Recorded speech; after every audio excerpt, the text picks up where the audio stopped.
ക്രിസ്തുമസിന് December ആകുമ്പോഴേ ഒരു star നമ്മുടെ വീടുകളിൽ തൂക്കും.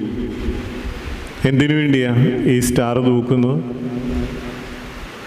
ചില വീട്ടിൽ ഒത്തിരി സ്റ്റാർ കാണും. എന്തിനു വേണ്ടിയാണ് ഈ സ്റ്റാർ ഇടുന്നത്? എന്തിൻ്റെ അർത്ഥമാണ്? കർത്താവിൻ്റെ ജനനത്തിങ്കൽ കർത്താവിനെ കാണുവാൻ പോയ വിദ്വാൻമാർക്ക് ആകാശത്തിലൊരു നക്ഷത്രം അവർ കണ്ടു.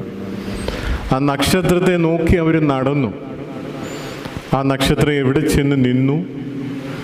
കർത്താവ് ഉണ്ടായിരുന്ന സ്ഥലത്തിന് മുകളിലായി ആ നക്ഷത്രം നിന്നു. അങ്ങനെ അവർ കർത്താവിനെ കാണുകയും അവരുടെ കാഴ്ചകൾ സമർപ്പിക്കുകയും ചെയ്തു.